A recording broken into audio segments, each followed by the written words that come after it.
काल आपण video tweet केला होता जसा बातम्यांचा तसाच अमोल कोल्हेंनी आज एक व्हिडिओ ट्विट केलेला आहे. त्यांनी म्हटलंय की खेडमध्ये मतदारांना 500 रुपये देऊन मतांची आणि लोकशाहीची थट्टा सुरू आहे. आपण देखील अशाच आशयाचा काल एक व्हिडिओ ट्विट केला होता. नेमकं काय आपलं म्हणणं आहे या संदर्भात? महायुतीकडनं म्हणजे भाजप आणि मित्र पक्षाकडनं पैशाचा खूप मोठ्या प्रमाणात वापर हा केला गेला आहे. गुंडागर्दीचा वापर झाला, दबाव तंत्राचा वापर झाला, प्रशासनाचा वापर तिथं केला. जसं बारामती लोकसभा मतदारसंघामध्ये भरपूर पैशाचा पाऊस तिथं पडला, तसंच नगर दक्षिणमध्ये सुद्धा निलेशभाऊ लंके जिथून उभे आहेत तिथं सुद्धा मोठ्या प्रमाणात पैशाचा वापर डॉक्टर अमोल कोल्हेंच्या इथं सुद्धा. आणि आता आपण ज्या भागामध्ये आहोत म्हणजे नाशिक जिल्ह्यामध्ये आहोत, इथे जे महाविकास आघाडीचे दोन्ही उमेदवार आहेत सामान्य कुटुंबातले आहेत, पण त्यांच्या विरोधात बलाढ्य शक्ती आहे, पैसा आहे, दबाव तंत्र आहे, त्याच्याचबरोबर सत्ता आहे. त्यामुळे इतका मोठ्या प्रमाणात अमृत नोनी गॅस्ट्रिन, अपचन, ऍसिडिटी, गॅस्ट्रबल ह्यापैकी तुम्हाला कुठलाही गॅस्ट्रिक प्रॉब्लेम झाला, उपाय एकच, अमृत नोनी गॅस्ट्रिन. पैसा हा वापरला जात आहे, तरी सुद्धा जे सामान्य लोक आहेत ते स्वाभिमानाने महाविकास आघाडी बरोबर आहेत. त्यामुळे सगळेच उमेदवार जे महाविकास आघाडीचे ते खूप मोठ्या फरकाने निवडून येतील असा आम्हाला विश्वास वाटतो. दादा, काल तुम्ही जे ट्विट केलं त्यानंतर विरोधकांचं म्हणणं आहे पराभव समोर दिसत असल्यामुळे अशा पद्धतीचे केले जातात. आणि दादा याला जोडून त्यांनी काल चंद्रशेखर बावनकुळे की रोहित पवार स्वतःच पैसे देतात आणि व्हिडिओ करतात आणि व्हायरल करतात. बावनकुळे साहेबांना थोडंसं कदाचित त्यांच्या विचारामध्ये आणि डोक्यामध्ये काहीतरी गडबड झाली असं आपल्याला म्हणावं लागेल.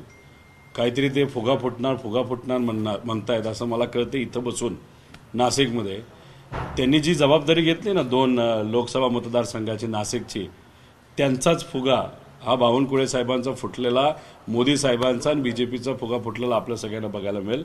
तुमच्याकडे पुरावे असतील तर पुरावे द्या. आम्ही जे काय खरं आहे ते लोकांसमोर तिथं आणलेलं आहे, व्हिडिओ टाकलेले आहेत. कोण पदाधिकारी, कोण गुंड प्रचार हे तिथं भाजपचा करत आहेत, पैशाचा वापर कसा केला गेला आहे. निलेश लंकेंनी व्हिडिओ टाकलाय, डॉक्टर अमोल कोल्हेंनी व्हिडिओ टाकलाय, मी स्वतः व्हिडिओ टाकलेला आहे. तुमच्याकडे व्हिडिओ असेल तर पुरावे द्या. पण संजय राऊतांनी असं म्हटलंय की मुख्यमंत्री स्वतः पुरवठा करतायत, त्यांनी बॅगा ज्या आणल्या आहेत त्यातून सगळा पुरवठा होतोय असे पण त्यांनी आरोप केले, व्हिडिओ सुद्धा ट्विट केले. आता 2 तासासाठी मुख्यमंत्री साहेब इथं आले होते असं आम्हाला कळालं. राहणार तर नव्हते. त्याच्याचबरोबर मुख्यमंत्री ते असले तरी फाईल आता देता येत नाही, कारण का आचारसंहिता आहे. अशात 9 बॅगा कसल्या होत्या आणि इतक्या हेवी बॅगा, ते सुद्धा पोलिसांना त्या बॅगा उचलाव्या लागल्यात अशी तिथं परिस्थिती आहे. आणि राऊत साहेब हे मीडियापैकी एक आहेत आणि त्यांना बऱ्यापैकी लोक माहिती देत असतात, माहिती आहे. आणि त्यांनी स्वतःहून सांगितलेलं आहे की उद्या जाऊन मी स्वतः सांगेल की तो पैसा कुठं वाटला गेला. अहो, हेलिकॉप्टर सोडा, वाय सिक्युरिटी, झेड सिक्युरिटीच्या ज्या गाड्या आणि सिक्युरिटी काही लोकांना दिले त्याच्यामध्ये सुद्धा पैसा हा दुर्दैवाने वाटला गेला, ॲम्ब्युलन्समध्ये वाटला गेला, काही प्रमाणात काही ठिकाणी टँकर सुद्धा तिथं पैशासाठी वापरले गेले. अंदाज असा आहे पत्रकारांचा आणि काही जे या इलेक्शनला फार जवळून बघत आहेत की महायुतीकडनं, बीजेपी मित्र पक्षाकडनं कमीत कमी 2000 कोटी रुपये हे मत विकत घेण्यासाठी, नेते विकत घेण्यासाठी आणि प्रशासकीय यंत्रणा त्या पद्धतीने आणि गुंडाला विकत घेण्यासाठी हे महायुतीचे सर्व जे नेते 2000 कोटी या महाराष्ट्रामध्ये वापरतील आणि काही प्रमाणात वापरले सुद्धा आहेत. आपण मोठे आरोप करताय 2000 कोटी रुपये महायुतीचे नेते वापरणार आहेत या संपूर्ण निवडणुकीमध्ये. आपल्याकडे काही ठोस या संदर्भात काही आहे? जे काही पुरावे होते ते आम्ही मीडियावर टाकलेले आहेत, सोशल मीडियावर टाकलेले आहेत. बारामती लोकसभा मतदारसंघामध्येच कमीत कमी 150 कोटीचा खर्च तिथं विरोधकाकडनं नाही तर सत्तेत असणाऱ्या लोकांकडनं केला जाईल हे आधीच आम्ही तिथं सांगितलं होतं. तुम्ही निलेश लंकेंना जर विचारलं ते सुद्धा खूप मोठा आकडा आपल्याला सांगतील. आता पैसे वाटत असताना पोलिसच त्यांच्या बाजूला असतील आणि कॅशचा व्यवहार या इलेक्शनमध्ये मोठ्या प्रमाणात केला गेला असेल तर त्याला आपण पुरावे काय देऊ शकतो. त्यामुळे चर्चा जी लोकात आहे, तुम्ही कुठल्याही मतदारसंघामध्ये जा, तिथं सामान्य लोकांशी विचारा की बाबांनो पैसा कोणाकडनं आला, ते म्हणतील सत्तेतल्या पक्षाकडनं म्हणजे महायुतीकडनं पैसा हा मत विकत घेण्यासाठी आला होता. संजय राऊतांनी जो काही व्हिडिओ ट्विट केला होता मुख्यमंत्र्यांचा बॅग घेऊन येतानाचा, त्याच्यावर सुजय विखे काल असं म्हणले की आम्ही प्रवास करतो, आम्हालाही अनेक ठिकाणी कपडे बदलण्यासाठी बॅगा बरोबर घेऊन जावं लागतात, याचा अर्थ आम्ही आता कपडे पण बरोबर न्यायचे नाही. हरकत नाही. डॉक्टर सुजय विखेंना 2 तासासाठी 9 बॅगा लागत असतील तर मोठी माणसं आहेत, इंग्लिश पण ते बोलतात, आता केस कापायला सुद्धा ते लंडनला जातात, त्या अनुषंगाने कदाचित ते बोलले असतील. आम्ही 2 तासासाठी आलो तर बॅग सुद्धा नसते, त्यामुळे ते कुठल्या अंगाने तिथं बोललेत हे मला तरी काही सांगता येणार नाही. पृथ्वीराज चव्हाण असं म्हणले की महायुतीला म्हणजे अजितदादांच्या पक्षाला एकही जागा राज्यामध्ये मिळणार नाही असा त्यांचा दावा आहे. शिंदेच्या शिवसेनेला 1-2 जागा मिळाल्या तर मिळतील असं त्यांनी काल भाकीत केलेलं होतं. मला असं वाटतं भाजपला अंदाजे 13 जागा ते 14 जागा मिळतील असा एक अंदाज आहे.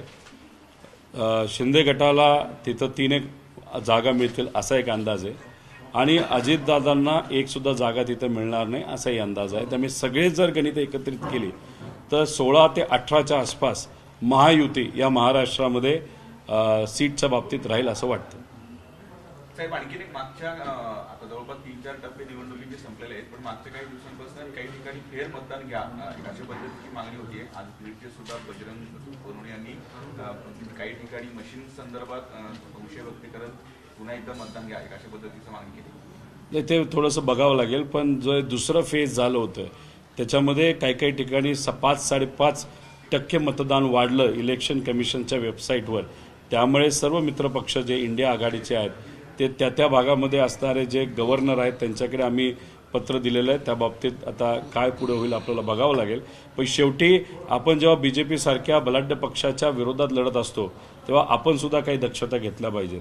त्याच्यामध्ये C-17चा फॉर्म असेल, मशीन चेक करणं असेल, बऱ्याच काही गोष्टी असतात आणि ते महाविकास आघाडीच्या सर्वच उमेदवारांनी केलेलं आहे. पण तरीसुद्धा उमेदवाराला जर कुठं वाटत असेल चुकीचं झालंय तर ते मागणी नक्कीच करू शकतात. काही ठिकाणी कशाला, बारामती लोकसभा मतदारसंघामध्ये जिथे EVM मशीन ठेवलं गेलं 45 मिनिटं तिथं CCTV बंद होता. एक तर इलेक्शन कमिशनची जबाबदारी आहे CCTV द्यावं, बॅकअप ठेवावा आणि तिथं आम्हाला अधिकारसुद्धा द्यावे ते CCTV बघायचा. आम्ही 2-3 दिवस फॉलोअप केल्यानंतर 3 दिवसांनी आम्हाला परवानगी मिळाली. आता बघत असताना 45 मिनिटं CCTV तिथं बंद होतो. त्यामुळे कुठंतरी चुकीच्या गोष्टी घडतायत का असं एक शंका तिथं आम्हाला वाटते.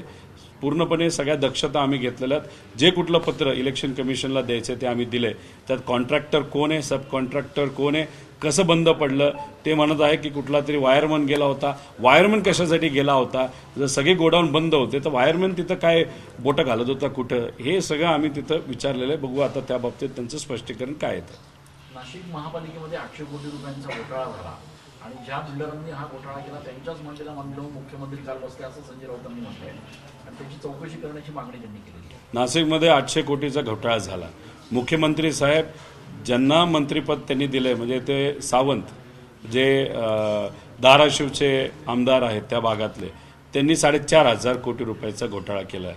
आम्ही तो विषय जेव्हा कोर्टाकडे घेऊन गेलो, कोर्टाने स्वतःहून सुमोटो आता त्याच्यावर कारवाई आम्ही हिअरिंग करू असं त्यांनी तिथं सांगितलेलं आहे. 4,500 कोटी. आता अजितदादांचे जे मित्रपरिवार आहेत, नेते आहेत, त्याच्यामध्ये 80 कोटीचा घोटाळा हा दुधाच्या बाबतीत, तो सुद्धा आदिवासी मुलामुलींना जे दूध दिलं जातं त्यात 80 कोटीचा घोटाळा आहे. तिथं जे कोल्हापूरचे नेते आहेत तिथं हसनजी मुश्रीफ साहेब त्यांच्या कंपनीला कमीत कमी 200 कोटीचा मलिदा तिथं मिळाला आणि काही BJPचे आमदार आहेत त्यांना 150 कोटी. म्हणजे या महाराष्ट्रामध्ये आपण सगळी गणितं एकत्रित केली तर कमीत कमी आम्हा सगळ्यांना असं मत आहे 25,000 कोटी रुपयाचा घोटाळा गेल्या 2-2.5 वर्षामध्ये झालेला आहे. आणि कुणी कोणाला मांडीला मांडी लावतो. आता देवेंद्र फडणवीस साहेब कोणाच्या मांडीला मांडी लावून बसतात, दादांबद्दल कोण बोललं होतं ते स्वतः चक्की पिसिंग केलं होतं. आता मोदी साहेबांपासून सगळेच बोलले होते, आता सगळेच मांडीला मांडी लावून तिथं बसले आहेत. आणि आम्ही काय करत आहोत, ही जी मंडळी बसलेली आहेत स्वार्थासाठी स्वहितासाठी, त्याच्या विरोधात लोक आणि सामान्य कार्यकर्त्यांना विश्वासात घेऊन स्वाभिमानासाठी आणि महाराष्ट्र धर्म वाचवण्यासाठी लढत आहोत. दादा, लोकसभा निवडणुकीचा आता शेवटचा टप्पा जवळ आला आहे. राष्ट्रवादी काँग्रेस पक्ष आणि चिन्हाबाबत आज सुप्रीम कोर्टात महत्वाची सुनावणी आहे. निवडणूक आयोगाच्या निर्णयाविरोधात आज सुनावणी आहे, पण त्या सुनावणीमध्ये खूप काय होईल असं नाही. कारण जो अजितदादा मित्र परिवार आहे त्यांनी काही गोष्टी डिले केलेला आहे, उशीर केलेला आहे. आणि मग आज ते तिथं उत्तर देतील. ते उत्तर काय देतात आपल्याला बघावं लागेल. लोकसभा इलेक्शन झालं तर ते चिन्ह आणि तो पक्ष हा फ्रीज होईल असं आम्हाला वाटतं. नाही तर साहेबांना विचारलं जाईल या पक्षाचं तुम्ही काय करणार. साहेब जो निर्णय घेतील तो घेतील. त्यामुळे लोकसभा झाल्यानंतर अजितदादांना कमळाशिवाय आणि बीजेपी शिवाय पर्याय राहणार नाही. आज आपण ज्या मतदारसंघामध्ये जात आहे प्रचार करायला, खरं तर उद्या त्याच मतदारसंघामध्ये मोदी सुद्धा आहेत. काँग्रेसचा एक मोठा तिथे एकूणच मोदी साहेब एका ठिकाणी येत होते, पण आम्हाला जे कळालंय त्यांनी ते ठिकाण कॅन्सल केलेलं आहे आणि कदाचित ते नाशिकमध्ये सभा घेतील का आसपास सभा घेतील, कारण का त्यांना शेतकऱ्याच्या रोषाला सामोरं जायला भीती वाटते. आता ते मोदी साहेब असताना सुद्धा 40 सभा या महाराष्ट्रामध्ये घेत आहेत आणि 40 सभा म्हणजे गल्लोगल्ली त्यांच्या सभा तिथं होत आहेत. त्यांना प्रतिसाद कुठेही मिळत नाही आणि मराठी माणूसच खऱ्या अर्थाने भाजपला आणि मोदी साहेबांना तिथं धडा शिकवेल अशी आजची परिस्थिती आहे. महाराष्ट्रात त्यांना यश मिळणारच नाही, पण या देशामध्ये सुद्धा 200च्या पुढे भाजप जाणार नाही. आणि नाशिकमध्ये होणारी जी सभा आहे, नाही तर दिंडोरीमध्ये होणारी सभा आहे, त्यांना जागा बदलावी लागले, कारण तर जे शेतकऱ्याला सामान्य लोकांना घाबरले आणि घाबरून त्यांनी जागा बदलली असं आम्हाला कळतं. साहेब, मुंबईमध्ये जी होर्डिंगची दुर्घटना घडली त्यानंतर चौकशीचे आदेश दिले जातात दरवेळेला अशाच प्रकारच्या घटना घडल्यानंतर. सरकारमध्ये असणारे लोक चेष्टा करतात. 14 लोक दुर्दैवी तिथं मृत्यू झाले असं आम्हाला कळतंय. ती जागा कोणाची आहे तर रेल्वे पोलीसची आहे. रेल्वे पोलीसनी जर परवानगी न देता सुद्धा तिथं होर्डिंग उभं झालं असेल, ते का तिथं उभं केलं गेलं, त्याच्या मागे कोण कोण आहे, कसं आहे, या बाबतीत आव्हाड साहेबांनी सुद्धा अधिवेशनामध्ये मुद्दा मांडला होता. शिवसेना उद्धव ठाकरे साहेबांच्या पण नेत्यांनी त्या बाबतीत गदारोळ केलेला होता, तरी सुद्धा सरकारमधल्या लोकांनी तिथं ऐकलं नाही आणि दुर्दैवाने ते जे काही होर्डिंग आहे ते पडलं आणि सामान्य लोकांचा मृत्यू त्याच्यात झाला. महाराष्ट्र भूषण पुरस्कार देत असताना तिथं 14 लोकांचा भाविकांचा मृत्यू झाला. त्या कमिशनचं काय झालं, त्याच्यावर काही निकाल लागला का? होर्डिंगच्या बाबतीत सुद्धा अशाच पद्धतीने चेष्टा करणार आणि त्या बाबतीत काही निकाल त्याच्यामध्ये लागणार नाही. त्यामुळे हे सत्तेतले लोक, त्यांना फक्त पैसा आणि कमिशन आणि कॉन्ट्रॅक्ट हेही त्यांना पडलेलं आहे, बाकी सामान्य लोकांचं काही पडलेलं नाही. जे काही जालन्यामध्ये जो लाठीचार्ज झाला त्या लाठीचार्जबद्दल सुद्धा अजून कोणाला काही कळालेलं नाही. मला एकूणच महाराष्ट्रात निवडणुकांचे टप्पे बघितले तर खूप कमी प्रमाणात मतदान या ठिकाणी होत आहे. त्याचा फटका नेमका कोणाला बसेल आपलं काय आहे? भाजपचे मतदार बाहेरच निघेनात. ज्या पद्धतीने कुटुंब आणि पक्ष फोडलं हे त्यांच्या मतदारांना सुद्धा मोठ्या प्रमाणात आवडलं नाही. महाराष्ट्रातल्या जनतेला आवडलंच नाही, पण मोठ्या प्रमाणात जो हवेतलं मतदान होतं, जे व्हॉट्सॲपवर चालायचं, सोशल मीडियावर चालायचं आणि मोदी साहेबांचा फॅन जो होता, 10 वर्ष काहीच झालं नाही आणि ते जे फॅन अंधभक्त आहेत ते लोकांना सांगायचं बघा आमचे मोदी साहेब काहीतरी करतील. 10 वर्ष काहीच न केल्यामुळे त्या अंधभक्तांना तोंड दाखवण्याची जागा नसल्यामुळे घराबाहेर आले नाही आणि मतदान कुठेही केलं नाही. त्यामुळे जो काही कमी होणारा मतदान आहे तो भाजपचा आहे. 2 जे नेते आहेत, नाही आमदार आहेत, खासदार आहेत, दुर्दैवाने राजकारणावर आणि 2014 नंतर जी काय राजकीय पातळी ही देवेंद्र फडणवीस साहेब आणि सगळ्या लोकांनी खाली आणली, सामान्य लोकांचा राजकारणावरचा विश्वास काही प्रमाणात उडत चाललाय का अशी सुद्धा भीती आम्हा सगळ्यांना वाटते. दादा, प्रामुख्याने ग्रामीण भागाच्या तुलनेत शहरी भागात म्हणजे काल पुण्यात पण अतिशय कमी, म्हणजे शहरी भागामध्ये मतदारांचा निरुत्साह दिसून येतो. अहो, तुम्हाला तर आश्चर्य वाटेल, जो असं म्हणलं जातं जी पेठ भाजपचा बालेकिल्ला आहे तिथं तर मतदारच बाहेर निघाले नाहीत. आता त्याचा परिणाम कोणाला होणार आणि कोणाला फायदा होणार याचा एक अंदाज घ्या. म्हणजे अप्रत्यक्षपणे भाजपचे काही असे मतदार असतात ते भाजप सोडून कोणाला मतदान करत नाही, पण ते जर बाहेर नाही आले त्याचा अर्थ अप्रत्यक्षपणे महाविकास आघाडीला आणि पुण्यामध्ये जर तुम्ही विषय घेत असाल तर काँग्रेसला मतदान नाही तर मदत अप्रत्यक्षपणे भाजपच्या पण मतदारांनी केलेली आहे, कारण ते स्वतः भाजपच्या राज्यातल्या नेत्यांवर नाराज आहेत.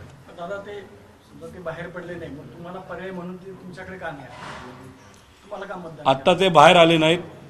आता नवीन पिढी राजकारणामध्ये पुढे येत आहे. जो कुठला विश्वास संपादित करायचा आहे तो आम्ही या पुढच्या 5 वर्षामध्ये करू आणि हेच जे लोक बाहेर आले नाहीत पुढच्या वेळेस बाहेर येतील आणि आम्हाला मतदान करतील असा विश्वास नक्कीच आम्ही संपादित करू. एकनाथ शिंदे यांनी दावा केलाय की कर्नाटकमध्ये नाक ऑपरेशन केलं जाईल जसं महाराष्ट्रामध्ये झालं आणि तिथल्या सरकारने त्यांच्यावर फेटाळून लावले. एकूणच पुन्हा एकदा यापूर्वी लोटस ऑपरेशन, आता नाक ऑपरेशन सुरू झालं. एकनाथ शिंदे साहेबांना म्हणावं दुसऱ्या राज्याचं सोडा, तुम्ही या राज्याचे मुख्यमंत्री आहात, या राज्याबद्दल बोला आता अँटी करप्शन ऑपरेशन आम्हाला हाती घ्यावं लागेल आणि 25,000 कोटी गेल्या 2-2.5 वर्षामध्ये हे जे काही सर्व महायुतीचे नेते आहेत त्यांनी खाल्लं हे कुठेतरी बाहेर लोकांना येईल आणि फक्त बाहेर आणून नाही चालणार, खऱ्या अर्थाने कारवाई करावी लागेल या सगळ्या करप्शन करणाऱ्या नेत्यांवर. Okay, thank you.